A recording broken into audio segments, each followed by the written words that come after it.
Good morning children. आज हम एकांकी संस्कार और भावना का कुछ अवतरणों पर आधारित प्रश्नों सहित अभ्यास करेंगे। तो पहला अवतरण है,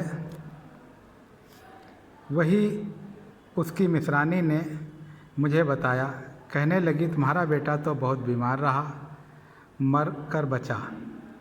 सुनकर मैं शर्म से गड़ गई। मेरा बेटा बीमार रहे और मुझे पता भी न लगे।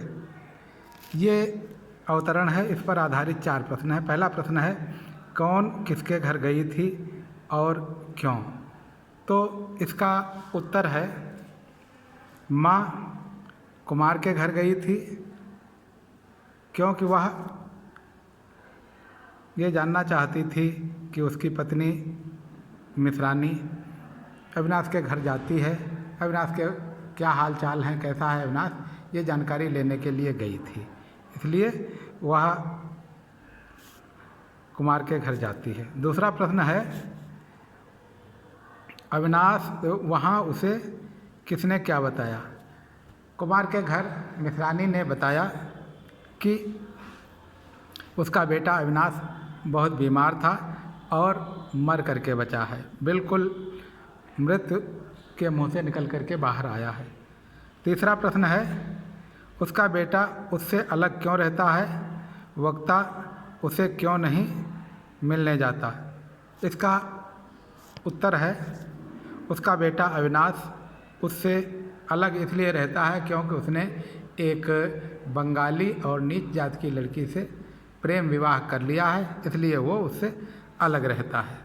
संस्कारों के कारण माँ उसको अपने साथ में रखना नहीं चाहती।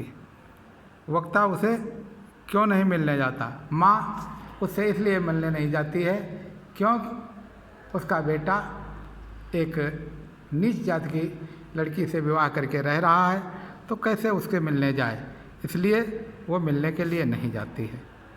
और उसे मिलने के जाने से भी परहेज करना पड़ रहा है क्योंकि बेटा एक अच्छा कार्य नहीं किया है, वह नीच जात की लड़की के साथ में स्वयं प्रेम विवाह करके रह रहा है, तो ये समाज के लिए, परिवार के लिए उचित नहीं है, इसलिए वो उससे मिलने भी नहीं जा रही है।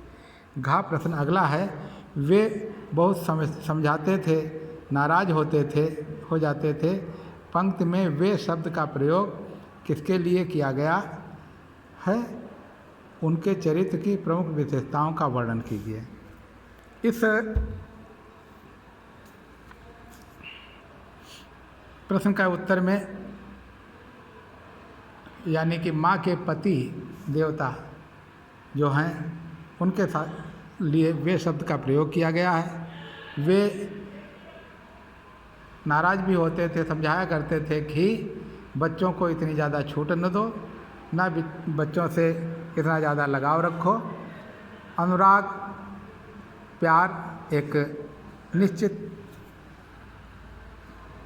और प्यार निश्चित मात्रा में होना चाहिए, इससे ज़्यादा नहीं। अगर इससे ज़्यादा हम करते हैं तो बच्चे बिगड़ सकते हैं और इसका परिणाम ये होता है कभी कभी परिवार टूट जाते हैं, इसलिए ऐसा नहीं करना चाहिए। वो निष्ठुर प्रकृति के व्यक्ति थे, इसलिए वो कभी भी बच्चों को न तो मुँह लगाते थे